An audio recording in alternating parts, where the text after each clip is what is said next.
నమస్కారం. తెలుగు వార్తా విహారం ఛానల్కు స్వాగతం. మీరు చూస్తున్నారు టెక్7. ఈ వారం టెక్నాలజీ ప్రపంచంలో జరిగిన అతిపెద్ద విశేషాలు మీకోసం. భారతదేశపు దశాబ్దాల సెమీకండక్టర్ కళ నిజం కాబోతోందా? దేశీయంగా చిప్ల తయారీ కోసం టాటా ఎలక్ట్రానిక్స్ ఒక గ్లోబల్ టెక్ దిగ్గజంతో చేతులు కలిపింది. ఈ ఒక్క డీల్ మన ఆటోమొబైల్ మరియు ఎలక్ట్రానిక్స్ రంగాల రూపురేఖలను ఎలా మార్చబోతోంది? ఈరోజు మన టెక్7 ఎపిసోడ్లో దీని గురించి వివరంగా చర్చిద్దాం. వెళదామా? Big tech moves.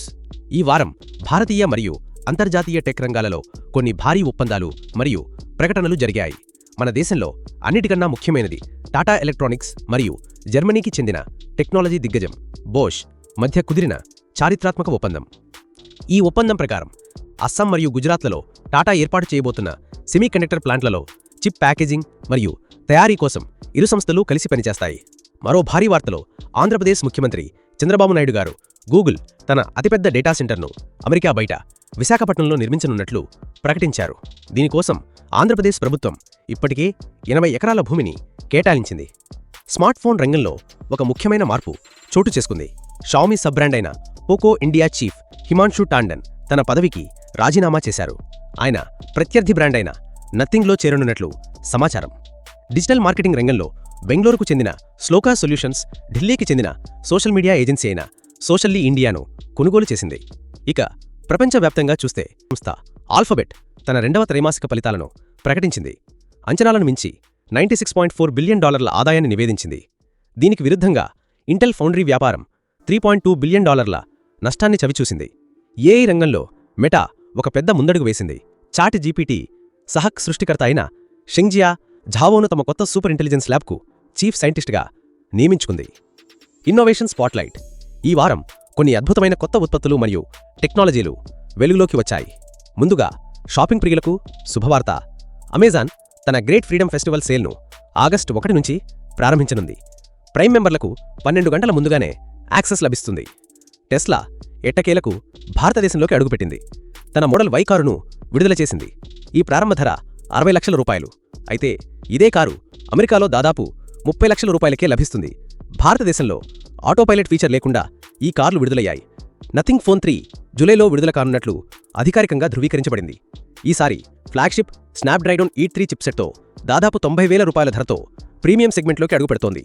బ్యాటరీ టెక్నాలజీలో ఒక పెద్ద ముందడుగు పడబోతోంది. హానర్ 2026 ప్రథమార్థంలో 10,000 mAh బ్యాటరీతో ఒక స్మార్ట్ ఫోన్ను విడుదల చేయడానికి సిద్ధమవుతోంది. చిన్న కంటెంట్ క్రియేటర్లను ప్రోత్సహించడానికి యూట్యూబ్ హైప్ అనే కొత్త ఫీచర్ను పరిచయం చేసింది. 500 నుంచి 5 లక్షల సబ్స్క్రైబర్లు ఉన్న ఛానల్కు ఇది వర్తిస్తుంది. Startup scene. ఈ వారం భారతీయ స్టార్టప్స్ పెట్టుబడుల విషయంలో మంచి ఊపు చూపాయి.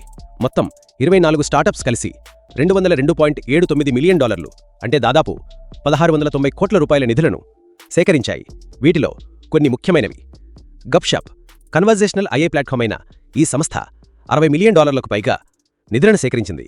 కంపోజియో ఏజెంటిక్ AI స్టార్టప్ అయిన కంపోజియో సిరీస్ ఏ రౌండ్లో $25 మిలియన్. నేత్రాసెమి సెమీకండక్టర్ డిజైన్ స్టార్టప్ అయిన నేత్రాసెమి జోహో కార్పొరేషన్స్ మరియు యూనికార్న్ ఇండియా వెంచర్స్ నుంచి $12.5 మిలియన్ అంటే దాదాపు $107 కోట్ల నిధులను పొందింది. Tech policy. టెక్నాలజీ రంగాన్ని ప్రభావితం చేసే కొన్ని కీలక విధానపరమైన నిర్ణయాలను ప్రభుత్వం ఈ వారం ప్రకటించింది. భారత ప్రభుత్వం అశ్లీల కంటెంట్ను ప్రసారం చేస్తున్న 25 OTT యాప్స్ను నిషేధించింది. వీటిలో ఉల్లు, ఆల్ట్ బాలాజీ మరియు దేశీ ఫ్లిక్స్ వంటి ప్రముఖ యాప్సున్నాయి. ఆశ్చర్యకరంగా నిషేధానికి గురైన ఉల్లు యాప్ 2024 ఆర్థిక సంవత్సరంలో $100 కోట్ల పైగా లాభాలను సాధించింది. కేంద్ర టెలికాం శాఖ కొత్త జాతీయ టెలికాం పాలసీ 2025 ముసాయిదాను విడుదల చేసింది. దీని లక్ష్యాలు 2030 నాటికి ఏటా $100 కోట్ల పెట్టుబడులను ఆకర్షించడం మరియు 6G టెక్నాలజీలో 10% గ్లోబల్ పేటెంట్లను సాధించడం లాంటివి. భారత్ మరియు యునైటెడ్ కింగ్డమ్ ప్రధానమంత్రులు ఇండియా UK విజన్ 2035ను ఆమోదించారు. దీని కింద 6G, AI, సెమీకండక్టర్ లాంటి అత్యాధునిక టెక్నాలజీలలో ఇరు దేశాలు కలిసి పనిచేస్తాయి. Developer corner. డెవలపర్లు మరియు పరిశోధకుల కోసం ఈ వారం ఒక ముఖ్యమైన ఈవెంట్ జరిగింది. జూలై 26-27ల ఢిల్లీలో IEEE World Conference on Applied Intelligence and Computing AIC 2025 జరిగింది. ఈ కాన్ఫరెన్స్లో IoT, AI, big data analysis, quantum computing లాంటి అనేక అంశాలపై చర్చలు జరిగాయి. వాల్మార్ట్, ఒరాకిల్, అమెజాన్, టెస్లా మరియు మెటా లాంటి దిగ్గజ కంపెనీల నుండి నిపుణులు ఇందులో పాల్గొన్నారు. Sunday tech challenge. ఇక ఈ వారం మన సండే టెక్ ఛాలెంజ్ ప్రశ్న చాలా సులువు. ప్రశ్న: ఈ వారం టాటా ఎలక్ట్రానిక్స్ భారతదేశంలో సెమీకండక్టర్ తయారీ కోసం ఏ జర్మనీ టెక్నాలజీ దిగ్గజంతో భాగస్వామ్యం కుదర్చుకుంది? మీ సమాధానాలను కింద కామెంట్స్లో తెలియజేయండి. ఇది ఈ వారం టెక్ 7. వచ్చే వారం మరిన్ని టెక్ విశేషాలతో మళ్ళీ కలుద్దాం. అంతవరకు సెలవు. నమస్కారం.